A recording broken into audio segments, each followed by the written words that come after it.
We want to first go ahead and say thank you to all of the new subscribers. Thank you to all of the support, all of the positive feedback. I wanted to make a video to really show my appreciation on everybody who's been giving me encouragement, everybody who's been giving me wisdom, giving me kind of advice and so forth. Because like I said, this is new. We don't have a blueprint on how to help people in the community when it's just random and it just comes into our heart. But I want to say thank you to everybody who just subscribed and left comments and just really said, hey, I support what you're trying to do and I know it's going to work for you. So with that, we got some good news. The person who's in the hot seat this week is the brother by the name of Charman. Please, I've already reached out on his Facebook. If you show him this video, we want to help Mr. Charman Pierce, and we want to give him all the resources that I have access to. And when I say resources, it may be something like the Salvation Army has a program where they allow you to live on their facility, and in return you'll be working, and you have to stay clean and stay sober. And I just remembered that program too, because I used to buy my furniture and buy appliances from the Salvation Army early in the morning. They had all the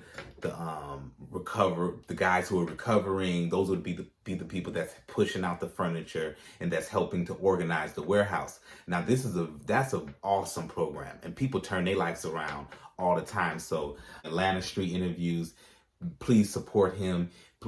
Go to his page and watch the full interview, the full video of Charman Pierce, because we can find the brother a job. We can find the brother a job. And that's what I was waiting on him to say. Like I was waiting on him to articulate why he stopped. And that's what these are the type of things that strike my heart now, to say, let me help this brother. Because ultimately, this brother wants to change his condition. And that's why we have to find Charman. We have to find Mr. Pierce. We have to find him. I got tons of places that we can get him working ASAP. And of course, before we get him working, we want him to display he can, remain clean, of course. But sometimes you get through it, we can find that brother a job. And that's why I need to link up with him, because that's where it's going to be. The proof is in the pudding. If you keep that job, are you going to go the next day? Are you going to continue to be thorough and not get fired? And this is what it takes to be at the highest level of stability and to be able to move the pieces on the board a certain way. You have to be focused and dedicated, and it is not meant for everybody.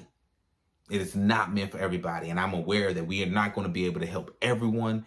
I'm aware of that. But the ones that we can, I don't know if there's any underlying mental health issues. I don't know. He got to ask those questions. You got to do a full assessment. But the thing about it is, sometimes it needs to be public. Sometimes if you are somebody who has what they call it, epilepsy seizures, you need to let people know. You need to let the people around you know. You even wear a bracelet, because people need to understand that you don't need to be doing certain things and operating. You know what I mean? Like, it's not an embarrassing factor. You have to own what it is. Like, listen, it's depression. Like, not me, but let's say, hey, yeah, I've been diagnosed with depression.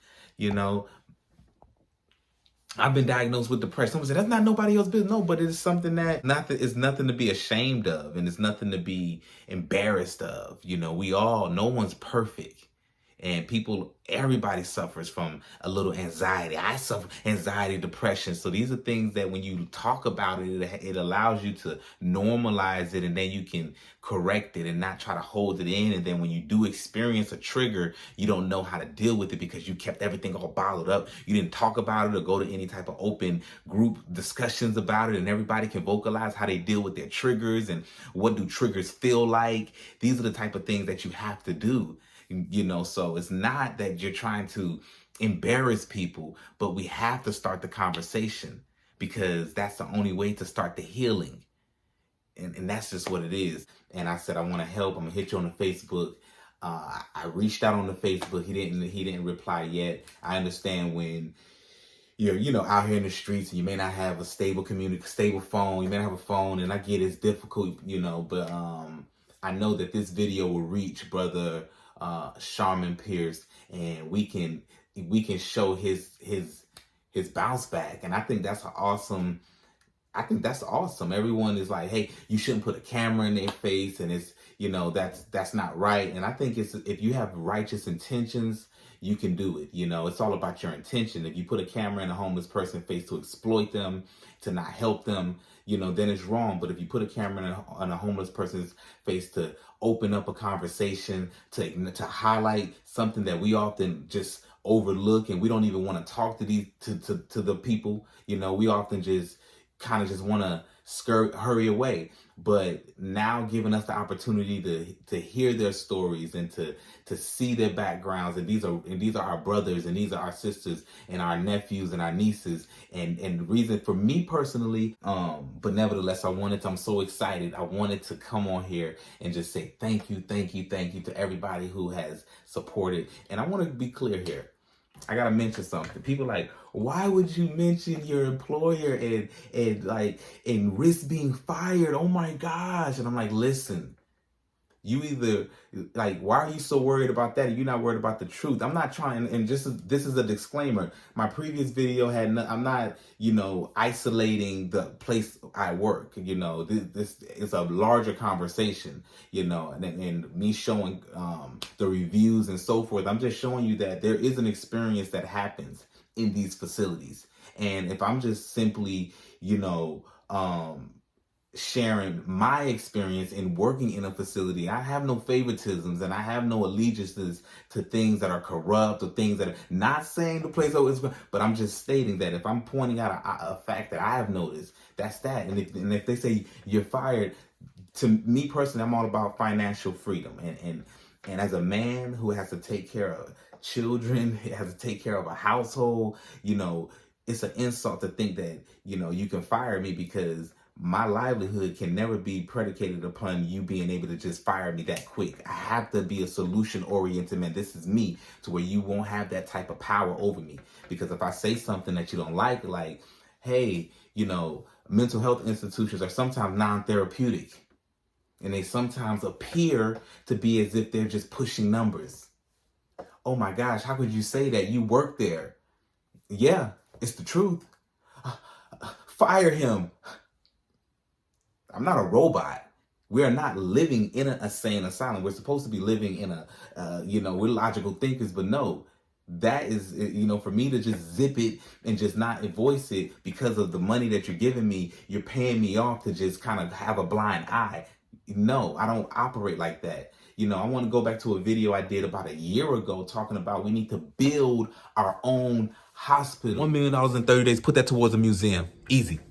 Of course, it's going to be more, but at the end of the day, you got to still think. If your passion ain't a museum, if your passion is a hospital, because you see the future, let's put our bread together, put a hospital. We already got nurses. I got nurses, doctors, everybody that's going to work it. Get the insurance. We take the same insurance they take. We do it at the same level of excellence that they got. And if you really care about your people, everybody will make sure that's a manifestation. But at the end of the day, do we really want a forward progression as a culture, or we want to just talk? And the ones that's going to really be doing it, you're going to see their work. You know what I mean? Show your work. What are you doing for the community? Are you in the community? And are you doing anything to help better the community? And if all those answers are no, that don't make you a bad person. That just makes you a person that ain't really community oriented. And that everybody got their own prerogative. You might just be family oriented, straight family, but don't be trying to act like you really trying to come up with these solutions for a community. And because big business, let's go in on 100 acres. Boom. Ben X, 250 acres sold out in 24 hours, 7,500. That's about 1.8 million. Examples have been shown. 250 people probably came together. Some people probably bought 2, 3, 4. Some people probably bought 10. And once 250 acres was up, that's 1.8 million. That's put into what it's easy. Put another one. Continue to build. And we ain't got time to be tearing down, because we already torn down. build, build, build, tap into your constituents. This has always been my frequency. This is, you know, I didn't just see a Marcus an Atlanta Street Interviews video and start to be this person who I am. No, this is who I am from my DNA. This is my essence. So it's like, at the end of the day, you know, I like to help people. Why are we putting it on camera? Why are we putting it on camera? I think it's dope to show the world, like, you can take somebody that's down and out, and you can, and not me, but they'll do it themselves with the initiation, with the initiative and the, you know, hunger to want to change their lives. They'll change their life, and that's like a success story. That's dope. That's something that I like to see. So I'm going to continue to try to help and try to help. So next up in the seat is brother Charman Pierce. Let me pull his joint. Atlanta Street Interviews. People like, why is he putting the camera in these people's face and exploiting these people? Listen, how can we overlook the power that he did by actually connecting a young man with his father seeing that video, and his father, you know, and his father taking that and allowing him to be proactive and being back in his son's life. His father taking that video, I hope y'all can hear me. His father taking that video and allowing him to be proactive and being in his father's life. That's dope. All because he put a camera in that man's face. And he said, listen, sometimes that's how we got to do it. In all seriousness, though, like, in all seriousness, we want to help this brother. And I'm going to search him. You know, I know we can find him. We want to help this brother. Let me make sure I covered all points. Did I say thank you? Did I say I appreciate everybody who supported, everybody who gave me them encouragements? I said that already. I'm tired. It's 1, 2 in the morning. When you're an entrepreneur and you also strive for a certain level of excellence, you know, it gets like that. But I want to say thanks. I'm not going to make this video long. I want to make it short so you guys can hear it. Make sure you, just make sure you continue to share. Make sure if you go to his Facebook page, and we have to find a way. We have to find a way to have him reach me. A little focus going, get a little focus, get some income coming in. Income. Of course, we're going to always do assessments on people, you know, to understand their underlying issues. If it's mental health, then we attack that in the mental health. And that's one thing about Chris that I also will say, the previous incident, you know, I didn't know about the mental health until it was on the spot. So it was like, okay, you have to readjust and okay, boom, reacclimate. Like, oh, but nevertheless, on to Charman Pierce. That's who we want to help. Thank you for your support. Leave a comment. Let's stay connected. Let's stay connected. We've always been on this, and I look forward to what we build off of this social justice type of revolution that we have. Like, this is the power of social media, and we can really build, like, we have to really create these centers of rehabilitation, you know, and I think it's a beautiful journey to embark on. So I'm about to get some sleep. I look tired as hell, and double salute to everybody. Much love, much love, much love. Let's build this beautiful community. Let's continue to build this beautiful community, and it's only going to go up from here.